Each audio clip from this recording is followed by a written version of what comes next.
Hi friends, ഞാൻ ഇന്ന് വന്നിരിക്കുന്നത് ഒരു ഡെസേർട്ട് റെസിപ്പി ആയിട്ടാണ്.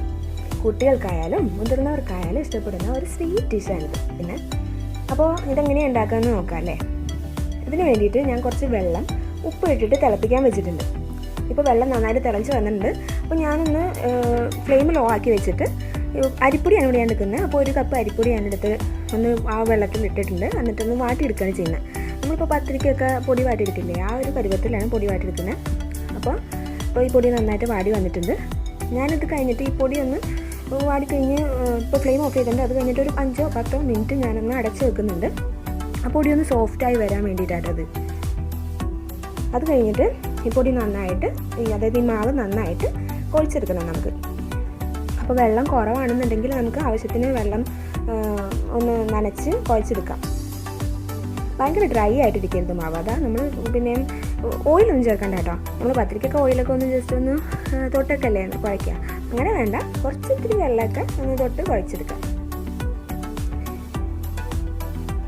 ഇപ്പോൾ പൊടി നന്നായിട്ട് കുഴഞ്ഞ് വന്നിട്ടുണ്ട്. ഇനി നമ്മൾ ചെയ്യാന്ന് വെച്ചിട്ടുണ്ടെങ്കിൽ ഈ മാവിൽ നിന്ന് കുറച്ച് ബോൾസ് ഉണ്ടാക്കിയെടുക്കണം. അതാണ് നമ്മൾ കൂടുതൽ ഇതിൻ്റെ ഒരു പ്രത്യേകത എന്ന് വെച്ചിട്ടുണ്ടെങ്കിൽ ഈ ബോൾസ് കടിക്കുന്നതാട്ടോ. ആ കടിക്കുമ്പോഴുള്ള ടേസ്റ്റാട്ടോ ഇതിൻ്റെ ഒരു പ്രത്യേകത. അപ്പം ഞാനിത് ബോൾസ് ഉണ്ടാക്കാമെന്ന് വെച്ചിട്ടുണ്ടെങ്കിൽ നമ്മൾ അതിൽ നിന്ന് കുറച്ച് ചെറിയ പോർഷൻസ് എടുത്തിട്ട് ചെറിയ ബോൾസ് ആക്കി എടുക്കുക. എന്നിട്ട് അതിൻ്റെ സെൻറ്ററിലായിട്ട് ഒന്ന് ജസ്റ്റ് ഒന്ന് പ്രസ് ചെയ്ത് കൊടുക്കുക. അങ്ങനെ ഞാനിപ്പോൾ മുഴുവൻ മാവും ഇങ്ങനെ ബോൾസ് ആക്കി എടുത്തിട്ടുണ്ട്. ഇനി നമുക്ക് എങ്ങനെയാണ് റെസിപ്പി ഉണ്ടാക്കുകയെന്ന് നോക്കാം. അതിന് വേണ്ടിയിട്ട് ഞാനിപ്പോൾ ഒരു തേങ്ങയുടെ 2ാം പാലാണ് എടുത്തിരിക്കുന്നത് കേട്ടോ. ഒരു തേങ്ങയിൽ നിന്ന് 2ാം പാലെടുത്തിട്ട് അടുപ്പത്ത് വെച്ചിട്ടുണ്ട്. അടുപ്പത്ത് വെച്ച ഒരു പാനിൽ കുറച്ച് ആ പാൽ ഒഴിച്ചിട്ട് ഒന്ന് ചൂടാക്കണം.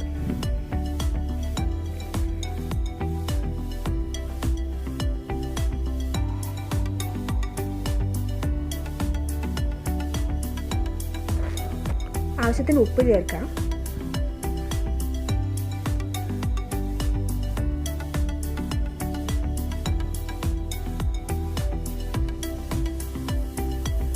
ചൂടായി വരുമ്പോൾ അതൊന്ന് ജസ്റ്റ് ഒന്ന് തിളച്ച് വരുമ്പോൾ തന്നെ നമുക്ക് നമ്മൾ ഉണ്ടാക്കി വെച്ച ബോൾസ് ഇതിലേക്ക് ചേർക്കാം. ബോൾസ് ഓൾറെഡി അതൊന്ന് വാട്ടിയെടുത്തതുകൊണ്ട് അധികം വേവാനൊന്നും ഉണ്ടാവില്ല കേട്ടോ ശരിക്കും ഈ ഉണ്ടാക്കിയിരിക്കുന്ന മാവ്. അപ്പോൾ ഒന്ന് ജസ്റ്റ് ഒന്ന് അടച്ച് പിന്നെ ഫ്ലെയിം ലോ ആക്കി വെക്കണം കേട്ടോ കുറച്ച് കഴിയുമ്പോൾ. എന്നിട്ട് വീണ്ടും ഒന്ന് നന്നായിട്ട് ഇളക്കിയെടുത്ത് അത് ജസ്റ്റ് ഒന്ന് വേവാനുള്ള സമയം കൊടുക്കുക.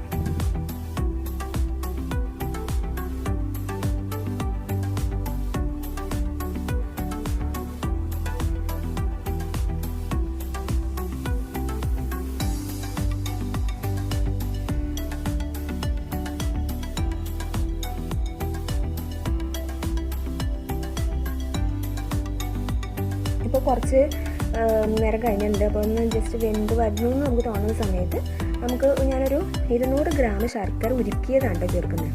ശർക്കര ഉരുക്കിയത് ഡയറക്റ്റ് അത് ഉരുക്കിയത് ചേർക്കുന്നതായിരിക്കും നല്ലത്. നമുക്ക് ഡയറക്റ്റ് ശർക്കര ചേർക്കുന്നതിനേക്കാൾ നല്ലത് ഇതായിരിക്കും. എന്നിട്ടത് ചേർത്ത് നന്നായിട്ട് മിക്സ് ചെയ്യുക.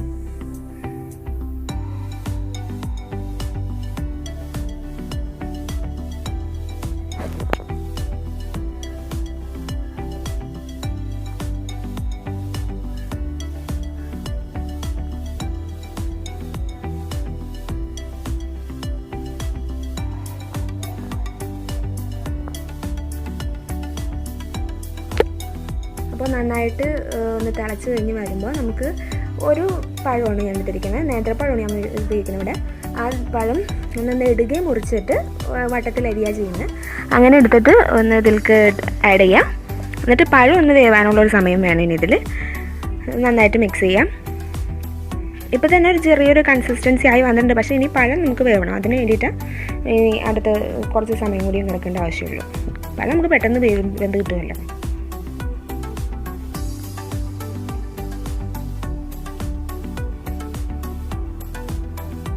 അപ്പോൾ ഞാനത് കുറച്ച് നേരം അടച്ച് വെച്ച് വേവിക്കുന്നുണ്ട്. തീ കുറച്ചിടണം കേട്ടോ. അപ്പോൾ ലോ ഫ്ലെയിമിൽ തന്നെ പഴവും നമുക്കൊന്ന് വേവിച്ചെടുക്കണ്ട്. ഇപ്പോൾ പഴമൊക്കെ ഒന്ന് വെന്ത് വന്നിട്ടുണ്ട്. ഇനി ഇതിലേക്ക് നമുക്ക് ആഡ് ചെയ്യേണ്ടത് 1ാം പാൽ. നമ്മളെടുത്ത തേങ്ങയുടെ ഒരു തേങ്ങ എടുത്തിരിക്കുന്നത് ആ തേങ്ങയുടെ 1ാം പാലെടുക്കാം. അതൊരു കപ്പ് ഉണ്ടാവുള്ളൂ.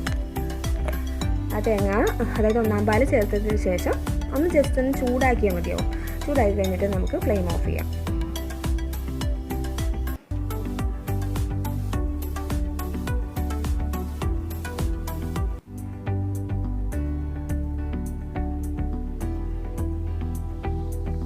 ഇപ്പോൾ കുറച്ച് ലിക്വിഡി ആയിട്ട് തോന്നുന്നുണ്ടാവും, പക്ഷേ കുറച്ച് കഴിയുമ്പോൾ എങ്ങനെയായാലും അതൊന്ന് കുറുകി വന്നോളൂ. ഇനി നമുക്ക് വേണ്ടത് 1 ടീസ്പൂൺ എന്താണ് നമ്മളുടെ ഏലക്കായയും പിന്നെ നമ്മളുടെ ജീരകവും കൂടി പൊടിച്ചതാണ്. രണ്ടും സെയിം അളവിൽ എടുത്തിട്ട് പൊടിച്ചെടുത്തതാണ്. അത് രണ്ടും കൂടി പൊടിച്ചത് 1 ടീസ്പൂൺ ചേർക്കുക. അപ്പോൾ നമ്മൾ പാലിയപ്പഴ റെഡി ആയിട്ടുണ്ട്. ഇത് ഈ ചൂടോടുകൂടി കഴിക്കുന്നതിനേക്കാൾ ടേസ്റ്റ് ഒന്ന് ജസ്റ്റ് തണുത്ത് വരുമ്പോഴായിരിക്കും കേട്ടോ.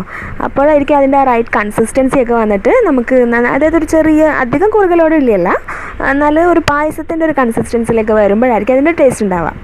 പിന്നെ വേണമെന്നുണ്ടെങ്കിൽ ചിലർ തണുപ്പിച്ച് കഴിക്കുന്ന കാണാറുണ്ട് ഫ്രിഡ്ജിലൊക്കെ വെച്ചിട്ട്. പക്ഷേ അധികം തണുപ്പിച്ച് വെച്ചാലും നന്നായി ഉണ്ടാവില്ല. കാരണം വെച്ചിട്ടുണ്ടെങ്കിൽ നമ്മളെ ഇട്ടിരിക്കുന്ന ഈ റൈസ് ബോൾസ് കുറച്ച് ഹാർഡ് ആവാൻ ചാൻസ് ഉണ്ട്. അപ്പോൾ അതിൻ്റെ ഒരു ടേസ്റ്റ് ഇല്ലാതാവും. ശരിക്കും ഇതിനുള്ളിൽ ഈ റൈസ് ബോൾസ് ഇതിൽ കിടന്നിട്ട് അതൊന്ന് നമ്മൾ കടിക്കുമ്പോൾ അതിനൊരു പ്രത്യേക ടേസ്റ്റ് തന്നെയാണ് കേട്ടോ. അപ്പോൾ എൻ്റെ ഈ റെസിപ്പി ഇഷ്ടമായെന്നുണ്ടെങ്കിൽ എൻ്റെ ചാനൽ സബ്സ്ക്രൈബ് ചെയ്യുക. അതിന് തൊട്ടപ്പുറത്തൊരു ബെല്ലൈക്കൺ കാണാം, അതും കൂടി ഒന്ന് പ്രസ് ചെയ്യട്ടോ.